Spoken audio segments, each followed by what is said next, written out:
Pemirsa, selamat malam. Anda menyaksikan Prime Talk Tajam Mendalam bersama saya Rory Asyari. Pemirsa, seolah berkejaran dengan waktu, jumlah kasus positif COVID-19 dan juga jumlah pasien meninggal semakin bertambah. Di sisi lain, test kit atau rapid test kit semakin jumlahnya terbatas walaupun pemerintah telah mendistribusikannya. Nah, APD dan juga masker yang ini adalah untuk masyarakat dan juga untuk tenaga medis, jumlahnya pun juga terbatas dan di pasaran harganya juga semakin melambung tinggi. Tidak ada pilihan lain, pemirsa, jaga jarak dan sebisa mungkin beraktivitas di rumah menjadi salah satu pilihan yang harus kita lakukan. Saya ingin memberikan update terlebih dahulu terkait dengan situasi COVID-19 di Indonesia tadi yang disampaikan oleh juru bicara pemerintah untuk penanganan COVID-19 di Indonesia, Ahmad Yuryanto. Kita akan melihat bersama-sama bahwa total kasus hari ini mencapai 686. Ini artinya ada 107 penambahan kasus dalam satu hari. Bisa kita melihatnya ini sebuah sesuatu yang menyedihkan, sesuatu yang mengagetkan, tapi di sisi lain justru dengan semakin banyak orang yang terdeteksi, semakin baik untuk pemerintah dan juga untuk tenaga medis mengisolasi mereka dan juga menghindarkan mereka menulari orang-orang yang sehat. Nah, yang sembuh tetap 30 orang, sementara yang meninggal berjumlah 55 orang. Nah, jumlah 55 orang ini sedikit ganjil kalau misalnya dari media kami mengkritisi dikarenakan kemarin Ahmad Yuryanto mengumumkan ada 49 orang meninggal. Dan hari ini ada 7 orang. 49 ditambah 7 seharusnya 56. Tapi tadi diumumkan 55 orang meninggal dunia. Kita akan terus konfirmasi dari Ahmad Yuryanto berapa sebenarnya jumlah orang yang meninggal di Indonesia dan apakah rumah sakit di Indonesia sudah tertib, sudah disiplin kemudian untuk menginput data jumlah pasien baik ODP, PDP, positif maupun yang telah meninggal dunia. Nah, kita akan melihat ke slide selanjutnya, tapi Anda perlu mengetahui bahwa di DKI Jakarta yang merupakan epicentrum, pemirsa, ini ada 424 kasus dan juga 31 orang meninggal dunia. Sementara Jawa Barat 60 kasus dan juga 10 orang meninggal dunia. DKI Jakarta dan Jabar adalah epicentrum dari penyebaran COVID-19 ini. Kita juga tahu bahwa saat ini pemerintah telah mendatangkan 125.000 alat rapid test dari yang direncanakan 1 juta alat rapid test dan ini akan datang dalam beberapa gelombang begitu. Tadi Presiden Jokowi dalam konferensi pers sore hari ini mengatakan bahwa ada 2 kelompok yang diprioritaskan untuk mendapatkan rapid test. Yang pertama adalah kelompok ODP, kemudian PDP, kasus positif dan juga orang-orang anggota keluarga atau orang-orang yang telah bertemu, bertatap muka maupun berinteraksi dengan ODP, PDP dan juga pasien positif tersebut. Ini adalah kelompok yang pertama. Sementara kelompok yang kedua adalah semua tenaga kesehatan yang terlibat dalam penanganan COVID-19. Mulai dari dokter, perawat, bahkan resepsionis dari rumah sakit. Dikarenakan mereka pun juga tidak terbebas dari resiko. Nah, jadi prioritas bukan untuk pejabat negara, bukan untuk anggota DPR pula dan juga keluarganya. Namun 2 kelompok inilah minimal yang kemudian diprioritaskan oleh pemerintah. 125.000 ini masih akan terus datang ke Indonesia, diimpor dari Tiongkok begitu, sampai nanti jumlahnya 1 juta alat.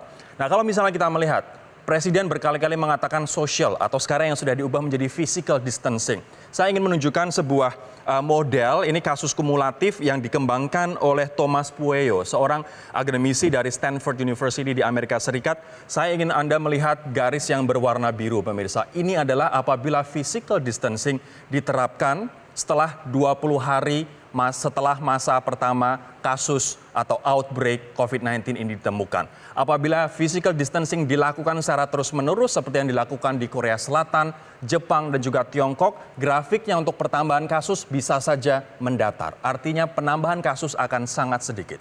Nah, kemudian saya akan mengajak Anda melihat grafik yang garis yang berwarna hijau. Ini adalah skenario bila physical distancing terlambat dilakukan 1 hari atau tidak dilakukan dalam 1 hari saja. Nah, ditakutkan dari model ini diprediksi bahwa akan ada penambahan 40% kasus apabila dalam 1 hari saja physical distancing tidak dilakukan. Nah, bagaimana dengan skenario ketiga? Skenario jika physical distancing sama sekali diabaikan dan sama sekali tidak dilakukan. Anda bisa lihat grafik warna orange di sana, artinya jumlah kasus akan terus meningkat dan juga dikhawatirkan jumlahnya tidak terbendung. Bahkan dari ITB, sejumlah peneliti di ITB memprediksi bahwa di pertengahan bulan April ditakutkan akan ada 60.000 kasus dengan pertambahan kasus 2.000 per hari jika kita tidak melakukan sesuatu yang bisa kita lakukan, yakni jaga jarak physical distancing tersebut. Nah, kemudian saya ingin menunjukkan grafik yang lain atau ilustrasi yang lain. Ini adalah kegiatan-kegiatan yang dilakukan oleh polisi-polisi di sejumlah tempat di Indonesia untuk membubarkan kerumunan massa. Dan ada satu yang menarik perhatian yang Anda patut untuk simak bersama-sama. Ini adalah pembubaran keramaian yang dilakukan oleh polisi di Surabaya, Jawa Timur. Kita lihat videonya bersama-sama.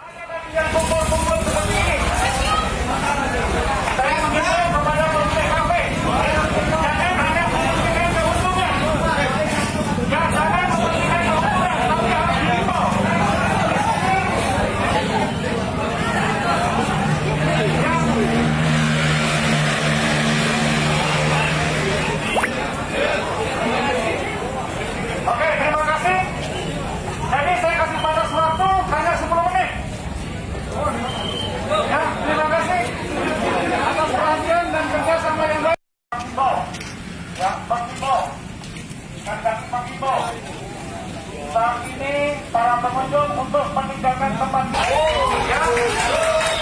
semua bisa tahu tidak ada lagi yang kumpul-kumpul seperti ini. Saya mengimbau kepada pemilik kafe jangan hanya mementingkan keuntungan, jangan mementingkan keuntungan, tapi harus diimbau.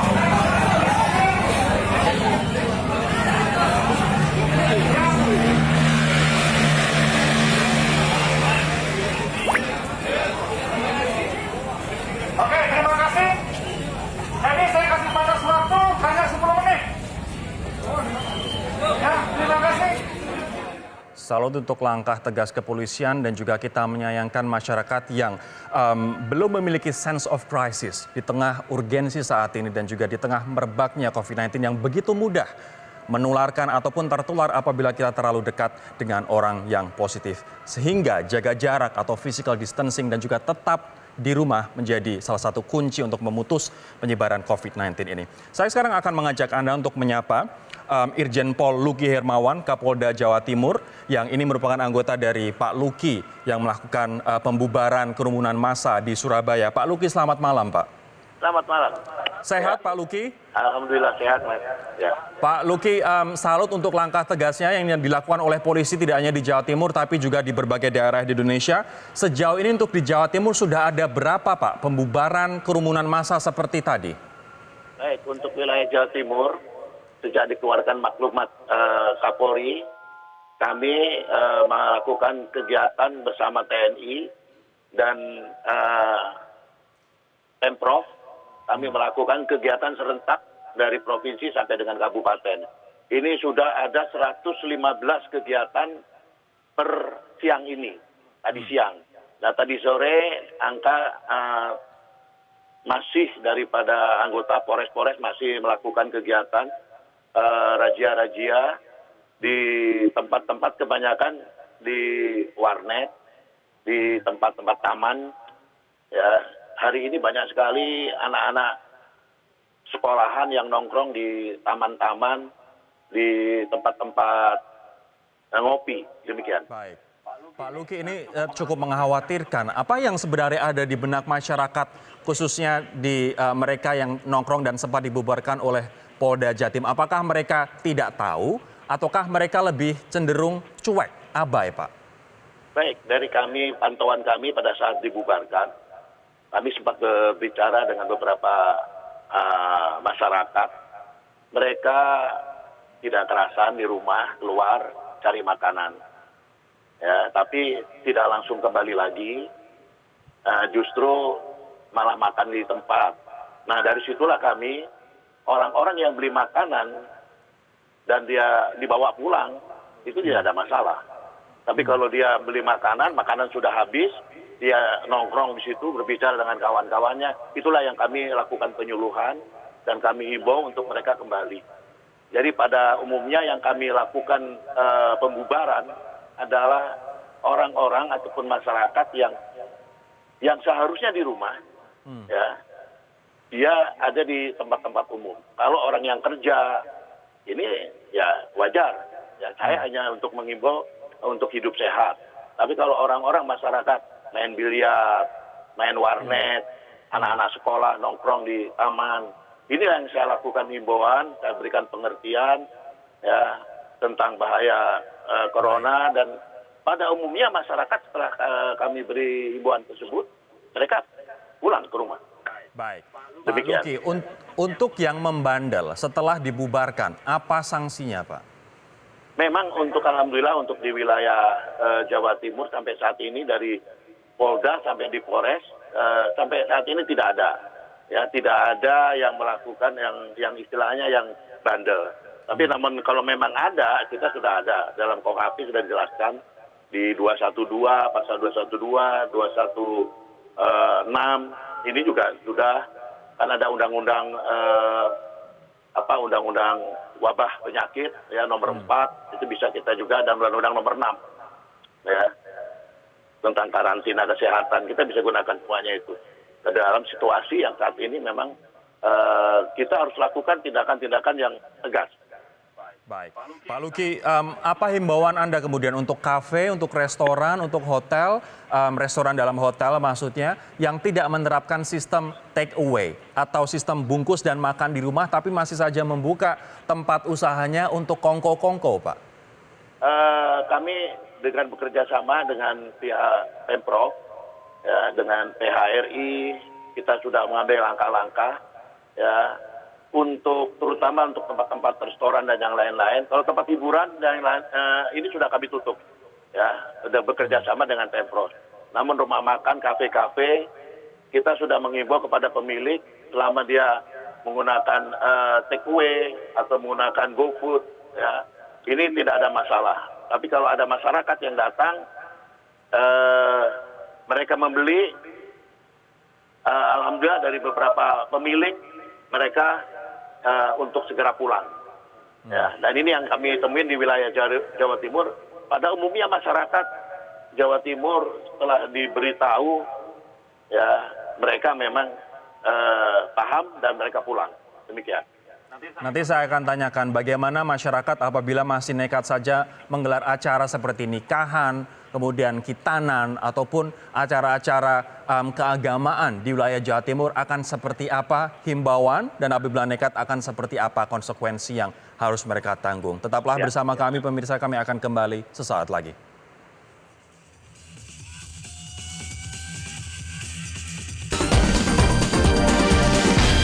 Khusus untuk Jawa Timur, pemirsa, sekarang sudah ada 51 kasus dengan 1 orang meninggal dunia. Saya akan kembali berbincang dengan Kapolda Jawa Timur, Irjen Pol Luki Hermawan. Pak Luki, apa tindakan Anda untuk kegiatan yang tetap saja dilakukan yang include orang banyak, seperti nikahan, kemudian khitanan, dan juga kegiatan keagamaan, Pak?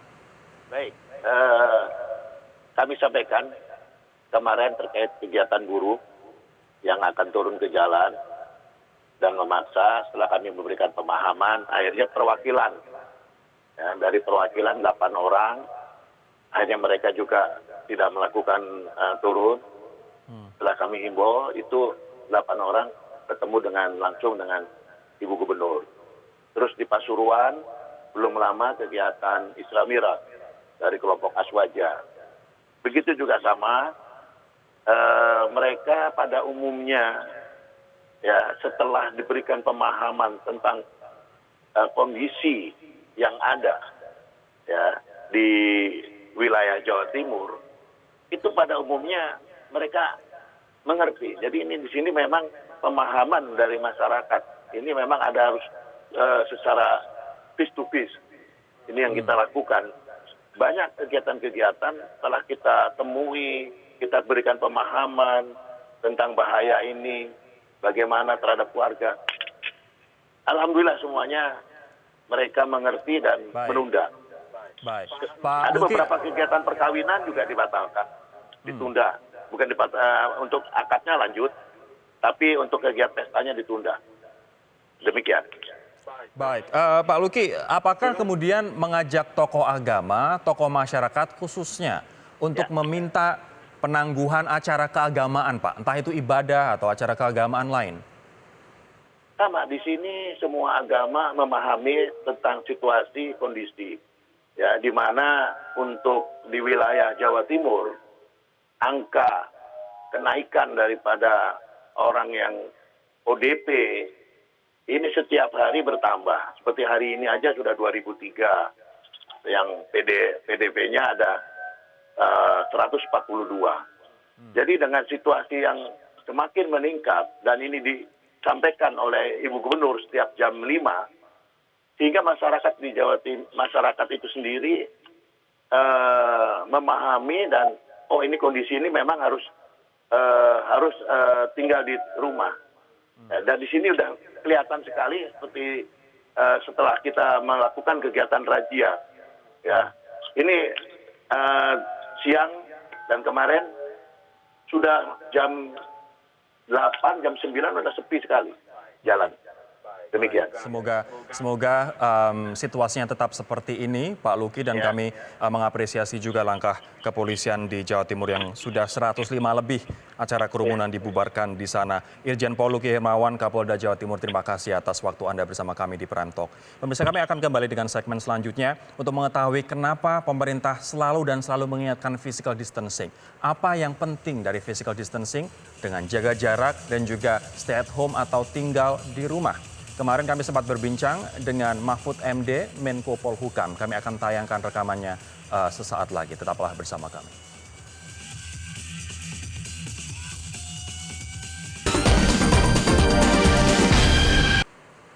Anda masih bersama kami di Prime Talk, pemirsa. Saya akan mengajak Anda untuk berbincang dengan Menko Polhukam, Profesor Mahfud MD, yang bergabung bersama kami dari luar studio. Prof. Mahfud, selamat malam. Prof. Mahfud, saya ingin memulai dengan pemerintah secara terus-menerus kemudian mengkampanyekan dan juga menghimbau social distancing. Nah, apa yang akan dilakukan bila masyarakat masih saja bandel terkait dengan social distancing? Gugus tugas itu mengatakan bahwa polisi dan TNI dibantu Satpol PP akan turun tangan untuk melakukan penegakan kebijakan ini, di mana orang-orang yang melakukan perkumpulan-perkumpulan yang membahayakan secara selektif itu akan diarahkan untuk bubar atau tepatnya dibubarkan gitu. Karena tidak ada jalan lain. Mau milih kebijakan apapun sudahlah, belum dilakukan sudah ramai kan kritiknya.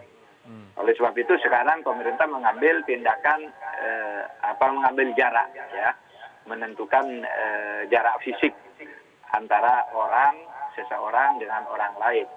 Nah, itu kebijakannya. Oleh sebab itu tidak boleh kumpul-kumpul, kemudian work from home, kemudian jangan berjubel juga di kendaraan dan sebagainya. Meskipun itu untuk hal-hal tertentu seperti supermarket dan sebagainya, itu tetap tidak bisa ditutup kan, sehingga itu hanya bisa diatur jaraknya. Itu aja, Rory. Apakah pemerintah saat ini tengah membahas regulasi dan juga sanksi bagi mereka yang tidak menjalankan social ataupun physical distancing ini, Prof? Enggak, regulasi dianggap sudah cukup. Dengan pengumuman pemerintah itu kan tindakan pemerintahan sehari-hari. Oleh sebab itu kalau bicara sanksi, itu jangan bayangkan sanksi pidana, masuk penjara dan sebagainya. Kalau sanksi di dalam hukum administrasi itu ya, misalnya penutupan izin, pembubaran dan sebagainya, itu sudah sanksi namanya. Kalau di dalam hukum administrasi negara, ini kan tindakan pemerintahan, jadi sanksinya membubarkan dan berdasar hak atau wewenang yang dimiliki pemerintah, maka pemerintah bisa menggunakan aparatnya untuk membubarkan pertemuan-pertemuan yang seperti itu. Pertemuan-pertemuan atau perkumpulan orang yang membahayakan orang itu tindakan administrasi aja, sehingga tidak perlu satu hukum baru. Nah, tetapi siapa yang menghalang-halangi tindakan pemerintah seperti itu bisa masuk hukum pidana, yaitu menghalangi tugas pejabat publik, kan bisa nanti masuk ke situ gitu. Tetapi tindakan sanksi yang melakukan perkumpulan-perkumpulan atau kerumunan-kerumunan itu sendiri adalah tindakan hukum administrasi, bukan tindakan hukum pidana. Baik. Bagaimana nanti dengan tempat-tempat seperti misalnya kasus di Surabaya hari ini yang ada video di mana polisi membubarkan sekumpulan orang yang sedang nongkrong di kafe.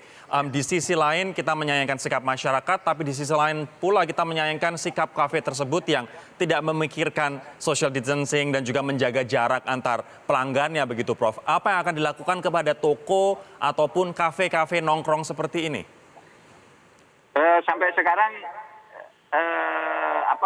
garis kita itu adalah membubarkan. Nah kalau ya terpaksa yang seperti itu nanti bisa tinggalkan lebih tegas, ditutup dong tokonya, kan bisa juga gitu. Izin-izin pertemuan sekarang tidak dikeluarkan dulu. Disarankan juga orang yang mau mengadakan halakoh atau seminar supaya dibatalkan dulu. Baik. Prof, ini adalah worst case scenario di mana sejumlah pakar di Pusat Permodelan Matematika dan Simulasi ITB menghitung puncak pandemi COVID-19 di Indonesia terjadi pada pertengahan April dan diperkirakan, ini juga dimuat di majalah Tempo hari ini, diperkirakan nanti kasusnya sampai dengan 60.000 kasus dengan pertumbuhan 2.000 kasus baru per hari. Apabila kita melihat regresinya ini sama seperti kasus di Italia dan juga Iran. Bila skenario terburuk ini terjadi, 60.000 di pertengahan April, apa yang akan dilakukan, Prof? Pemerintah sekarang belum memutuskan satu skenario untuk menghadapi itu. Itu sedang digodok semua dan kemarin sudah diinventarisir perkembangan-perkembangan itu. Dan kita dalam saat yang sekarang ini berlomba dengan fakta-fakta konkret dulu, gitu ya. Sambil nanti ada yang merumuskan itu. Baik, Menko Polhukam Profesor Mahfud MD, terima kasih atas waktunya di Prime Talk, Prof. Selamat malam. Pemirsa, demikianlah perbincangan kami dengan Prof. Mahfud. Kami akan kembali, tetaplah bersama kami di Prime Talk.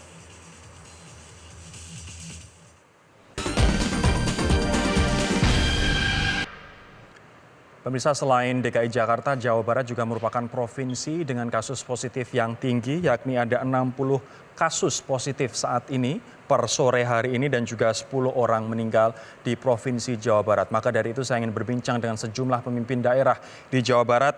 Bergabung bersama kami Didi Arahim, Wakil Wali Kota Bogor, dan juga Rahmat Effendi, Wali Kota Bekasi. Pak Didi, Pak Rahmat, selamat malam. Selamat malam. Saya akan ke Pak Didi terlebih dahulu. Ini yang wali kotanya positif COVID-19. Pak Didi, seperti apa kabar Anda, Pak? Alhamdulillah, kalau saya baik ya. Kalau Pak Bima masih diisolasi, menjalani proses isolasi selama 14 hari ke depan di Rumah Sakit Umum Daerah Kota Bogor. Baik. Pak Didi, berapa kasus per sore ini, Pak, di wilayah Anda?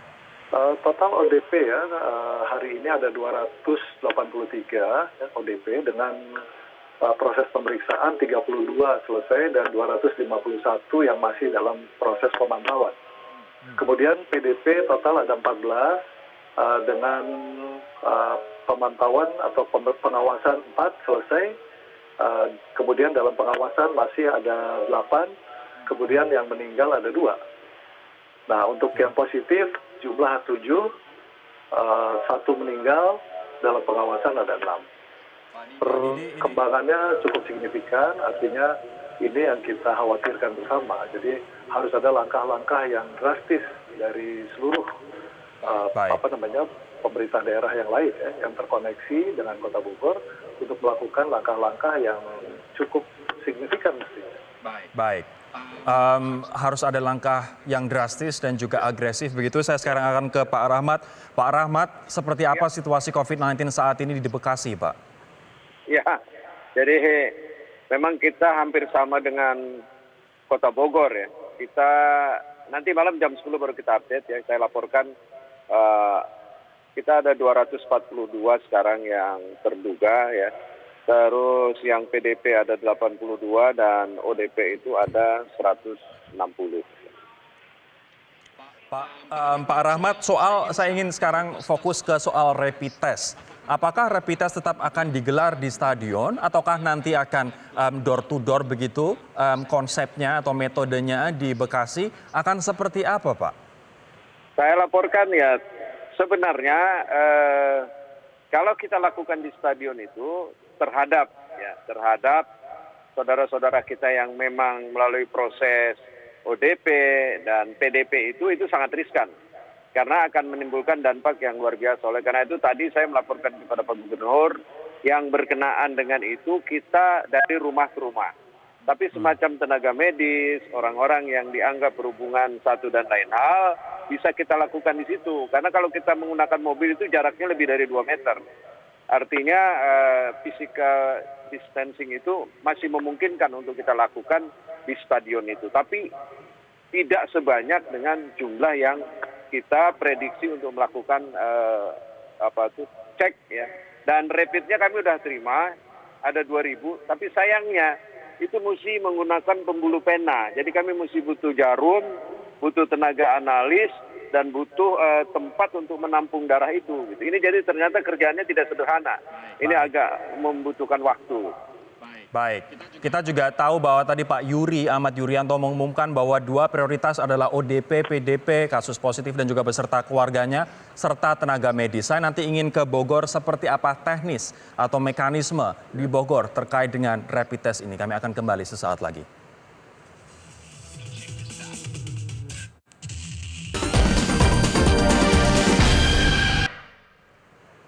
Saya akan ke Pak Rahmat kembali. Pak Rahmat, tadi menarik Anda sempat mengatakan bahwa untuk mengambil darah harus melalui pembuluh vena. Padahal sepengetahuan kita semua untuk tes dengan rapid test kit itu hanya dengan menusukkan jarum ke ujung jari seperti kita misalnya tes untuk gula darah ataupun kita tes HIV. Kenapa harus pakai pembuluh vena? Apakah ini alat yang berbeda yang diterima oleh pemerintah Bekasi, Pak? Tidak, sama alatnya. Mereka juga kaget. Kepala Dinas Kesehatan Jawa Barat pun kaget. Setelah saya konfirmasi dan saya bicara dengan Dokter Abbas, Rumah Sakit Umum daerah kami, sama, versinya sama. Ternyata dibutuhkan jarum untuk ngambil di pena itu, ya, terus baru ditaruh di tempat darah itu, baru di.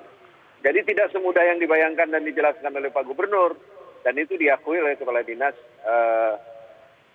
Kesehatan Provinsi Jawa Barat. Baik, kita akan perlu klarifikasi dan juga pendalaman lagi di sana di kesempatan yang lain. Tapi saya harus ke Pak Dedi sekarang. Pak Dedi, terkait dengan rapid test, mekanisme di Bogor akan seperti apa, Pak? Ya, pertama tentu kita harus prioritaskan siapa dulu ya. Yang pertama ada orang dengan resiko, tenaga medis, Babinsa, Babin Kaptipmas, Lurah, Camat, dan frontliner kita ya di daerah, di wilayah. Kemudian juga ada ODP. Kemudian juga ada PDP dan lingkar dalam keluarga atau pihak-pihak yang terkait dengan positif COVID-19. Jadi ini dulu. Nah, kami sedang berupaya memetakan seluruh nama-nama ya. Nanti akan ada list nama by name by address yang akan kita undang untuk nanti datang ke satu tempat yang akan kita tentukan. Metodenya nanti bisa saja sebetulnya kalau metode apakah metode yang disampaikan gubernur, saya pikir itu juga bisa. Kemudian kita bisa juga, kita bagi di wilayah-wilayah juga bisa. Kita lakukan juga di puskesmas, di masing-masing kecamatan, atau di RSUD juga kalau menurut saya bisa. Cuman yang belum kita ketahui, Kota Bogor ini belum menerima fisik dari rapid test kit-nya ini. Jadi saya belum bisa menyampaikan metode mana, kemudian juga tempat mana yang bisa kita jadikan sebagai tempat untuk dilakukan rapid test ini. Bogor belum menerima ya Pak untuk Belum kitnya? menerima sampai dengan malam ini. Ya. Baik, Pak Dedi, sambil kita menyuarakan bahwa Bogor belum menerima, saya juga ingin bertanya terkait dengan salah satu cara paling efektif untuk memutus penyebaran ini adalah dengan physical distancing. Bagaimana penerapan physical distancing di Bogor? Apa kesulitan yang dialami di lapangan? Ya, jadi begini.